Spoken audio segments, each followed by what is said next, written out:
Thanks for joining us on the Friday Sports Buzz. John Lewis along with Nick Coffey from thecardinalconnection.com. And we got a lot to talk about tonight, a lot of U of L talk. We'll talk about UK, we'll talk about IU. Of course, we'll talk high school basketball as we do every Friday.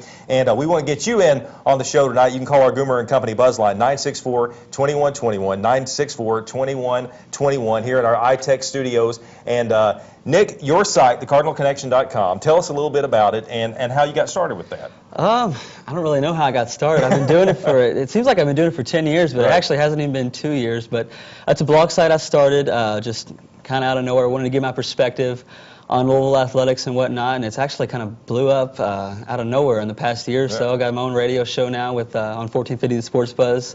So it's covering games and stuff. It's a lot of fun. I really enjoy it. And that show is on Tuesdays and Thursdays on 1450 The Sports Buzz from 6 to 7. Right? Yes, sir. All right. So I guess your site probably, you talked about blowing up. It blew up today, didn't it? Yeah, a lot of everything's blowing up now. Right. The whole program, it's kind of in a weird state. You got a team that was at one point, the fans were arguing, we're a top 5 team. We want some respect, and now they've lost 4 or 5. You got your leading scorer is going to miss tomorrow's game with an ankle sprain, and your coach going off on the media today. It's pretty chaotic, to say the least. U of L takes on DePaul tomorrow. Something interesting, I thought. Now, we heard the point spread today at 18 points, that U of L is an 18-point favorite. Now, I don't know if that was before or after the news about Kyle Keurig being out. Yeah. Either way, DePaul, frankly, pretty bad. They've lost 3 of their last 4. They were absolutely blown out by Seton Hall, lost by 16 to a bad Villanova team. They come to the Yum Center tomorrow. I think sometimes we use the term must-win games, but I think this is a must-win for U of L, considering what's happened in the last week or two. And I thought Tuesday's game against Providence was a must-win. I really did. Sure. But yeah, I mean, this is. I mean, I say it's panic time now, considering a 31-point loss to Providence, but DePaul's not a very good team, and it's a good chance. I think the schedule sets up well for them to get their confidence back. DePaul has improved from last year, but they're still not very good. So hopefully this team can get some confidence going. But it's, whenever Kyle Kurik's not playing, you really, he's a big piece to the team. So even if they do come out and play well, you're going to think, well, you're missing something. So. Keurig out with a high ankle sprain that happened. Rick Pitino told us today it happened almost in warm-ups of practice. Yeah, practice layup lines. Yeah, I mean, it's amazing what has happened, and it seems that all these injuries, I don't know that we've even seen a player get hurt during a game this year, really. Other than Mike Mara, which is those things happen. Right. But yeah, you have guys. Rick comes to the podium at the press conferences, and it seems like every time there's somebody banged heads with each other and got a concussion. This guy's got an ankle sprain, so it's just you just almost kind of expect it, which is frustrating, especially when it's a guy like Kyle Kurik who's your leading scorer. Sure, and I think a lot of fans and us in general just want to see that offense maybe run through Keurig a little more, because we know what he can do. We've seen him when he can get open, when that offense runs through him, and they need somebody like that. Absolutely, and he's a guy who I just think he needs to stay aggressive. I don't, after the Kentucky game when he was just invisible, I think it was 3 shots. I wouldn't have cared if he'd have came out the next night and went 1 for 9, as long as he took shots and was aggressive, because he's a guy who, I've never seen him had a bad shooting night where he just goes, 1 for 12. He's a pretty consistent guy when he comes and plays aggressive. That's the biggest thing is he needs to be assertive and assert himself and know that he's the focal point of this offense. But I know Pitino talked today. He's going to try to work things into, or actually talked about a few days ago in the press conference. He's going to work things in and make him a bigger part of the team. But we just haven't seen it. Definitely wasn't there on Tuesday night. He had said before, Rick Pitino said before, he thought Wayne Blackshear should lose about 10 pounds before he can play. Now he says just as long as he gets in shape, he could be ready to play. Could be cleared really to play by the Villanova game, but probably may not be in what Rick Pitino wants to be game shape for that. Yeah, I don't know if anybody's ever going to be in good enough shape to play for Rick Pitino. Right. But adding a guy like that would be just the depth would be good. But I kind of Wayne Blackshear's in a tough situation, I think, because there's a lot of fans are thinking, okay, just think if we had this 5-star McDonald's All-American, that'll help everything, and that's not really fair to him. The pressure that everything's going to be okay once we get Wayne Blackshear, because he's a big part of why this team had the expectations that they had, because there's not been a player like him come through in a long time, and hopefully he's able to make an impact at some point. But you got to think he hadn't played basketball in a very long time, so hopefully he can come in and help the team. But I really don't know what you're going to get from him. But if Pitino says he's in shape soon enough. I mean, I'd just like to see him at some point this season. Nick Coffey from theCardinalConnection.com joining us here on the Friday Sports Buzz. You can get in on the conversation, the Goomer & Company Buzz line, 964-2121, here in our iTex studios. On your website today, you had what happened today with the press conference. We thought, as we're all watching it or listening, we thought the big news is, okay, Kyle Kurick's out with an ankle sprain. That was one of the first things that Rick Pitino talked about. At the end of that press conference, what happened was Pitino, unsolicited, the press conference was over. He said, I'm going to close, I want to make another comment. I want to say one more thing, yeah. I want to say one more thing. Well, what that one more thing was, he was talking about a recent article in the Courier-Journal written by a beat reporter, C.L. Brown, who has covered the Cards for some time now. And he talked about practice and the perception of what Rick Pitino's practices are like, because we have all heard and have all talked about how tough those practices are. Mm-hmm. Well, Pitino made a point to say no one practices as hard or harder. He mentioned Marquette's going to practice just as hard as Louisville. Indiana's going to practice just as hard as Louisville. But he took exception to C.L. Brown's article. It quoted Denny Crum, as Denny Crum talked about the perception of what Pitino is. He talked to Preston Knowles, who played under Pitino, knows what those practices are about, and then kind of went off on CL. Absolutely. And basically said not only was the article untrue, which is not a great thing to say to any journalist, but he also said it hurt recruiting. What was your take when you started hearing Rick Pitino just kind of, and again, I would encourage you to go to the Cardinal Connection, listen to it, and go to the Courier-Journal website, read that article, and try to connect the two pieces and figure out why did Rick say what he said. What were you thinking when you started hearing it? It was a stretch. I mean, I read that article earlier before that press conference, and I didn't expect that to happen at all. I mean, I didn't think it was over the top negative, and especially didn't see it as something that was going to hurt recruiting. But you know, Pitino obviously saw it differently, and I think maybe it might have had something to do with talking to guys like Denny Crum and Preston Knowles and not talking to Coach Pitino about it. That might have struck the nerve, but I didn't see it as a negative thing. And CL's a guy that's on Louisville's side. He's a Pitino guy. I mean, he supports the program, and but it obviously Pitino felt otherwise, and I didn't see that coming at all. I thought it was something. You know, I can understand him maybe having the feelings that he did towards that article, but it probably would have been best to just, with the current state of with his team is, just leave it alone. Don't bring it up. I mean, that's the last thing you want to do. And I don't see how it hurt recruiting. If anything, hurting recruiting is going to say, you know, hey, I'm going to retire in 2017. That's something that's going to hurt recruiting. I mean, absolutely. Not to be negative, you know, some negative towards Coach Pitino, but I mean that's the facts, you know. All right. We'll talk more about that. We want to get you in on the conversation too. Goomer & Company Buzz Line 964-2121. You're watching the Friday Sports Buzz. Join the club at Sam Swope Auto Group. When you service a vehicle at any Sam Swope dealership, you automatically become a Service VIP Rewards member. You get member pricing on parts and service, lost key return, and emergency roadside assistance. Plus, you can earn points that qualify you for discounts on your next vehicle purchase, up to $2,500. The best part is becoming a member is free. Become a member today at any Sam Swope dealership. Nobody walks away because everybody saves. Pimp out your ride at Smart Shoppers, 4200 Produce Road. That's Smart Shoppers, 4200 Produce Road to pimp out your ride. They are open Monday through Friday, 10 a.m. to 6 p.m. They are the largest car audio dealer in the city of Louisville. No better place for paint or body work in the city than Smart Shoppers. You need rims, stereos, amps, paint, anything you need. Call 964-6652 or go to smartshoppers.com. That's Smart Shoppers, 964-6652. Hoffman, Stigger & Hughes is your hometown law firm. We invite you to help us help the Lord's Kitchen, feeding area families since 1988. When you like us on Facebook, we will donate $1 to the Lord's Kitchen. Like us and help feed our community. The Second Chance Thrift Store is now open in the heart of J-Town at 3300 Ruck Regal Parkway, Suite 100. We have all types of clothing, accessories, and home furniture. Many brand name items you'd find in stores this Christmas you can get at a fraction of the cost at the Second Chance Thrift Store. Open Monday through Saturday, 10 a.m. to 6 p.m. at 3300 Ruck Regal Parkway, Suite 100, right in the heart of J-Town. Plus, bring any items to the store as a donation and receive a coupon for 10% off your next purchase. Call and we can pick up your donation at 502-413-0118. The 2012 Bluegrass Golf Tour Card is available now. Play 8 great courses for one amazing price. Call 502-964-2121 or go to shop21live.com to get yours now. Hurry, they won't last long.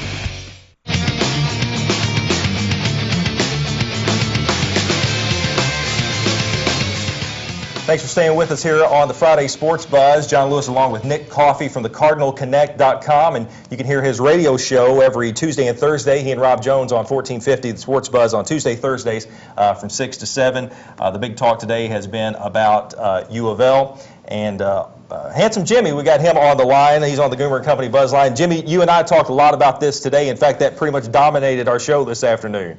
Oh, there ain't no question, John. I mean, what can I say about, what can you say about Coach? I mean, did he do, should he did that today? I don't think so, but, he's going to get he's going to get it turned around. So, I mean, I'm going to back him 100%, you know that, John. But Coffey, man, talking about Blackshear, we waited for a player. I've been 48 years old. I've been a Louisville fan all my life. We had a player named Jerome Harmon. Was just unreal. I mean, he's a McDonald's All-American. We couldn't wait till he got on the floor. And then his first year, he's a Prop 48. The next year, he had back problems. And then he sat out 2 years. So he didn't play for a while either. But that's what I'm expecting out of this Blackshear. Maybe not, start out because Jerome was just all that. But he's that type player. And I got to tell you, Coffey, I really think he's going to be that spark to maybe get us over the hump. What do you think about that, buddy? I think he's Jimmy, we talked about it on the show last night. I think he's a guy who can, he can be that guy, but he's got to be healthy. He doesn't have, repetition. He hasn't played, he's been able to run on a treadmill. He's been able to dribble a basketball with one hand, but he hasn't been able to actually have, he hasn't been able to experience Big East basketball yet. And even when he was getting back to being healthy, when we saw him in the red and white game, and then I think it was against Pikeville in the exhibition game, he showed you some signs that he's athletic, very talented, big guard, kind of has a scorer's mentality, but he was rusty. He was a freshman. And I think he could be that guy, but honestly, when I think about Wayne Blackshear being a big contributor, I'm looking farther ahead than this season. I honestly think that. He's got the talent, but you got to consider the situation that he's in. With all the injuries, missing all that time, it's going to be tough for him. You heard Jimmy there said he was going to back Pitino 100%, and I'm afraid Jimmy might be in the minority there because we saw what a huge backlash that this Pitino CL Brown thing. It was a little surprising, yes. It was absolutely surprising. I mean, I'm talking like what I saw, 98, 99% of U of L fans who have already been upset with the lack of performance didn't really care for this whole thing today because I think they felt like if Pitino wanted to pick his battles, this was not a good battle to fight. And it wasn't a good time. We talked about that's the thing. It seems like every time got the radio show each day. There's been on Tuesday before the Providence game we did our show, and there was a lot of people had a lot of issues with Coach Pitino. Then they go out and lose by 31 points to Providence. So then it just gets way worse. Than you have this today, which was kind of just unexpected. And I think the timing is just it's not in Pitino's favor. So yeah, but that was one thing I've been surprised. I'd never thought going into the season because last year a lot of fans were really wanting Coach Pitino to be a candidate for National Coach of the Year because of what he did with a team that didn't have a lot. The quote was he does a lot more with less, and now it's the other way around, and they're upset. Yeah, I think winning over DePaul tomorrow would probably soothe a lot of wounds right now. They need to win badly. Yeah, let's take a look at the AP rankings if we could, and this is something that's going to change because what we saw the last few weeks. I mean, it's been pretty incredible. Now, Syracuse is still number one. I think Syracuse is just, it's ridiculous the talent that they have on that team. We look at Kentucky number 2, North Carolina number 3, Indiana losing last night to Minnesota. They're at 7th now. Were you surprised by that one? A little bit, but I couldn't help but just think about Tubby Smith being an X's and O's in-game coach, and I think he would put the strategy to compete. I didn't know if they'd win, but I thought it would be a close game, and it was. It was a very good game for the most part. But Indiana, to me, they still seem like a team that they can compete with anybody on their home court. And they honestly, when I don't know, I wouldn't say they're the best shooting team in the country, but as far as having 5 or 6 guys who just don't leave open. When they're shooting well, it's gonna be tough for anybody to beat them. One of the best three-point shooting teams in the nation only hit I think. What was it, 2 or 3? Wasn't many. Maybe. They didn't shoot well. Yeah. And I mean, maybe it's a live by the 3, die by the 3 kind of thing with them. We saw Louisville in there, and now Murray State. Murray State's still undefeated. I mean, Nick, there's a chance. I mean, I know it's rankings. It could happen. And rankings is basically a good talking point for fans. But there's a good chance Murray State's going to be ranked above Louisville. Oh yeah, I mean I don't even know if Louisville will be ranked, especially That's a good point. With the loss in the fashion that they did it in. It'll be tough, especially if they for some reason lose to DePaul tomorrow. They're definitely outside looking in. But Murray State's a team who I've only got a chance to see them play one time. I have noticed since conference play has started, their games are a little bit more competitive. They're playing teams closer. They're not winning by 20 points like they were earlier in the season. But with the conference that they're in, which is it's not a tough league. Morehead State's not what they were last year. They could run the table. Yeah, so. I mean that's very possible, and it's been since the '76 season when Indiana went all the way and then won the championship. Now I'm not saying that Murray State's going to go to the Final Four. Be tough, but I think they will. They'll go through that OVC. And, they should, and they really could. Barring an upset, they'd be favored by almost double digits in every game the rest of the season, which is pretty shocking. Absolutely. Let's talk about the Kentucky Wildcats. You think can you talk about those? I can do that. Or you can't talk about those. Those guys. They play Tennessee tomorrow at noon, and what I thought was pretty interesting was they are a 10-point favorite at Tennessee. A lot of people think Tennessee could not only play them close, but could beat them down there. At Tennessee, you watched them a couple weeks ago beat Florida, which was it was a hard-fought win for them. But I watched Tennessee play in Maui, and I thought Quanzo Martin's a guy who's brought some toughness. They don't have the talent that they've had in recent years, but they competed. They played pretty tough. But then they lost a bunch of games, and they lost to some teams that they shouldn't have lost to. Yeah. And then I got a chance to watch them a couple other times. I watched them play College of Charleston. They lost to them as well. But when you look at the personnel on both those teams, that's a game where Kentucky should win by 20 points. But if it gets to be a real tough road environment, it'll be interesting to see how those young guys adapt to that, because that's, especially when Kentucky comes to town, that's a tough place to play. I think the spread's pretty fair. I think Kentucky will probably cover that, but you never know with a young team on the road in a tough environment. Well, Kentucky not known for covering the spread and not known for playing well on the road. Yes, I mean that's true. They beat Auburn 68-53, but I said that was the closest 15-point win you're ever going to see. Yeah, I actually didn't even know the final score of that until you just mentioned it. But it was a close game throughout. I mean, Auburn was actually, they led in the second half early there, not by much, but I mean it was a tough game. I would have never guessed they won that by 15. Keep my eye on and watch a whole lot of Kentucky basketball. Right. Understood. Hey, let's go back to the Goomer Company buzz line real quick. We have the mayor on. How about you, Mayor? Hey, boys. Good to hear you, or good to see you tonight. I think that press conference today pretty much sums up Rick's tenure here. He came in, he was happy, he was kind of joking around, and then all of a sudden he started attacking someone, and then he started talking about something that was 25 years ago. It was the most bizarre thing I think I ever saw, and I watched it online, and it just, to me, I know it's all frustration, and that's what it is, and I'm not a Pitino fan. But if someone on the outside was looking in, it truly appears that the guy is cracking. I mean, he really looked psychotic today. It was really strange. All right, appreciate the call, Mayor. Yeah, I thought what the mayor was referring to, that he was talking about going in that Providence and team of 1987 they took to the Final Four, and how much they practiced and how the 20-hour rule came into effect and how practices aren't that way anymore. Yeah, when it comes to practicing, that's just what he does. You're never going to change Rick Pitino. That's how he does it. I mean, it's just something you got to deal with. He's had success here at Louisville when he's practiced like that. This just seems to be the year where, like he said, he's got a fragile team. All right, yeah, we are talking about practice. So we're going to talk about some high school basketball. Stay with us here on the Friday Sports Buzz.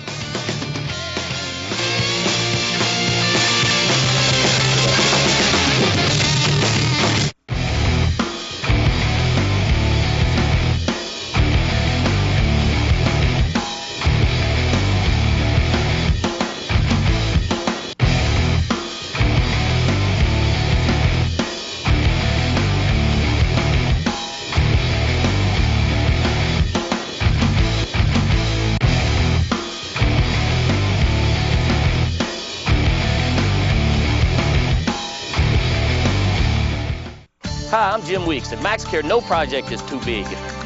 We have the capabilities to handle the smallest residential project to the largest commercial undertaking. We even clean big houses like this one. And everyone has been abuzz about our amazing 4 areas for $99 special. We want to let everyone know that MaxCare also cleans upholstery, ceramic tile, and air ducts. We also install and refinish hardwood floors dust-free. MaxCare, locally owned and family operated. Give us a call, 636-4629.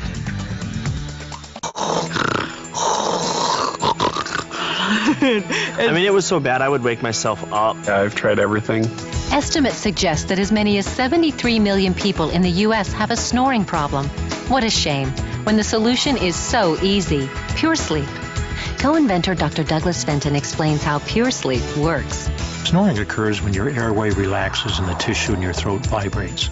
Pure Sleep uses a technique called mandibular repositioning, which holds your jaw forward, gently opening the airway to stop your snoring. The first night he used Pure Sleep, he stopped snoring. Pure Sleep worked for us the very first night. Pure Sleep is only 2 payments of $29.95 plus shipping and handling. If you're not satisfied for any reason, return it within 30 days for a full refund, including shipping and handling both ways. Call 1-800-220-2933. That's 1-800-220-2933. Call now. Hey, it's Jenny from 21 Live, and I don't want you to forget about our video contest that we're having. So check out our website, shop21live.com, and submit your videos to our Facebook page. Plus, we have a really great trip. We're going to take you to the Smoky Mountains, so check out that offer on our website as well. Shop with us at shop21live.com and watch us Saturday mornings at 10 a.m. 21 Live, Kentuckiana's live local shopping show.